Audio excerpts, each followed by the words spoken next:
আমাদের প্রায় প্রত্যেক বাড়িতেই পরিচিত একটি সমস্যা হলো উচ্চ রক্তচাপ বা হাই ব্লাড প্রেশার। এই যে এত সাধারণ একটা বিষয়, এর আসল গভীরতাটা কতটা, আর সবচেয়ে বড় কথা, এই নিয়ন্ত্রণ কি আসলেই আমাদের হাতে আছে? চলুন আজকের এই আলোচনায় আমরা এই বিষয়গুলোই একটু খুঁটিয়ে দেখব। তো এই গুরুত্বপূর্ণ বিষয়টাকে ঠিকঠাকভাবে বুঝতে আমরা ধাপে ধাপে এগোব। প্রথমে জানব উচ্চ রক্তচাপ আসলে কি, তারপর দেখব এর বিভিন্ন পর্যায়গুলো, আর সবশেষে আমরা আলোচনা করব কিছু খুব জরুরি পদক্ষেপ নিয়ে, যা আমাদের সুস্থ থাকতে সাহায্য করবে। আচ্ছা, রক্তচাপ মাপার সময় ডাক্তাররা যে বলেন 120 বা 80, এই সংখ্যাগুলো তো আমরা প্রায়ই শুনি, তাই না? কিন্তু এগুলোর আসল মানেটা কি? চলুন আজ এই ব্যাপারটাই একটু খতিয়ে দেখা যাক। চলুন তাহলে একেবারে গোড়া থেকে শুরু করা যাক। আর শুরুতেই একটা খুব সাধারণ কিন্তু মারাত্মক ভুল ধারণা ভেঙে ফেলা যাক। তাহলে মূল কথাটা হলো, হাইপারটেনশন কোনো মানসিক অনুভূতি নয়। এটা একটা দীর্ঘমেয়াদী শারীরিক অবস্থা, যেখানে আমাদের রক্তনালীর ওপরে লাগাতার অতিরিক্ত চাপ পড়তে থাকে। এই স্লাইডটা কিন্তু খুব ইন্টারেস্টিং, কারণ এটা একটা খুব বড় ভুল ধারণা ভেঙে দেয়। দেখুন, আমরা কথায় কথায় বলি টেনশন হচ্ছে, কিন্তু এই মানসিক চাপ বা স্ট্রেসের অনুভূতি আর হাইপারটেনশন মানে উচ্চ রক্তচাপের যে অসুখটা, এই দুটো কিন্তু একদমই এক জিনিস না।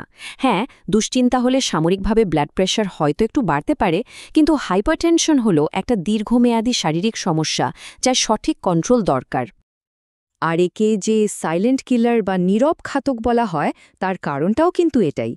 বেশিরভাগ ক্ষেত্রে এর কোনো লক্ষণই বোঝা যায় না, যতক্ষণ না ভেতরে ভেতরে শরীরের বড় কোনো ক্ষতি হয়ে যাচ্ছে। ইসিলিয়ে এর পর্যায়গুলো বোঝা খুব জরুরি। তো চলুন এবার আসল সংখ্যাগুলোর দিকে নজর দেওয়া যাক। এই সংখ্যাগুলোই আমাদের বলে দেয় যে রক্তচাপ ঠিক কতটা স্বাস্থ্যকর আর কখন সেটা বিপদের কারণ হয়ে দাঁড়াচ্ছে। দেখুন, রক্তচাপে দুটো সংখ্যা থাকে।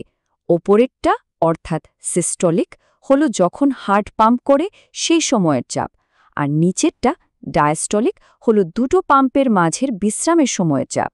এই টেবিলটা খুব সুন্দর করে দেখিয়ে দিচ্ছে যে এই সংখ্যাগুলো 120/80 নিচে থাকলে সেটা স্বাভাবিক, কিন্তু সংখ্যাটা বাড়তে বাড়তে যখন 160/100 বা তার বেশি হয়ে যায়, তখন সেটা হয়ে যায় স্টেজ 2 হাইপারটেনশন। আর যদি কখনো সিস্টলিক চাপ মানে উপরের সংখ্যাটা 180 বা তার বেশি হয়ে যায়, তাহলে বুঝতে হবে ওটা শুধু একটা হাই রিডিং নয়, ওটা একটা মেডিকেল ইমার্জেন্সি। এই অবস্থাকে বলা হয় হাইপারটেনসিভ আর্জেন্সি। আর তখন শরীরের বিভিন্ন অঙ্গ প্রত্যঙ্গের ক্ষতি আটকাতে সঙ্গে সঙ্গে ব্যবস্থা নেওয়া দরকার।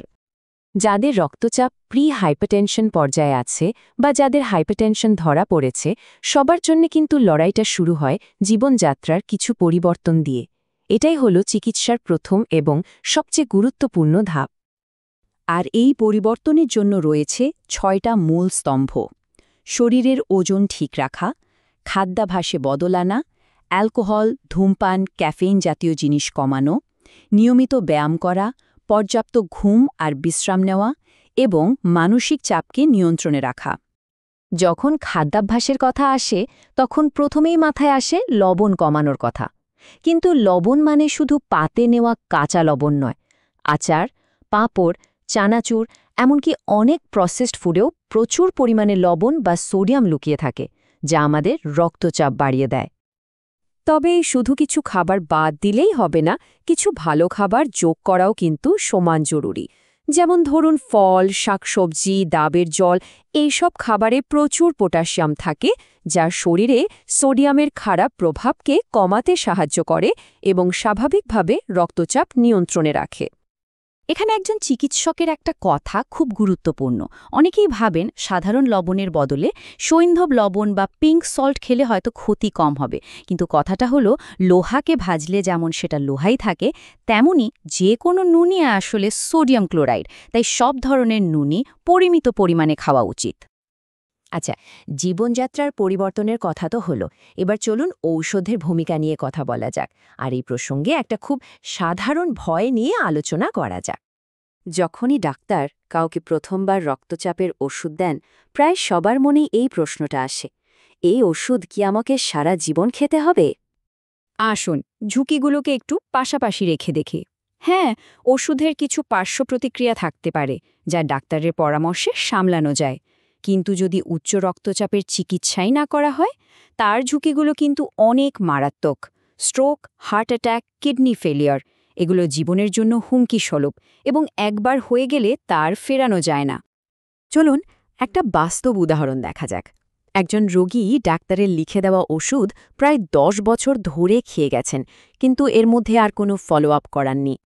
যেহেতু তার কোনো বিশেষ কষ্ট বা উপসর্গ ছিল না, তিনি ভাবছিলেন সব ঠিকই আছে।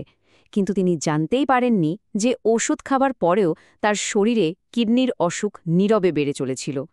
এই ঘটনাটা আমাদের একটা খুব বড় শিক্ষা দেয়।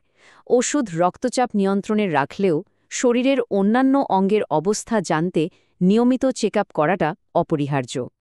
তাহলে এই পুরো আলোচনা থেকে আমরা কি শিখলাম?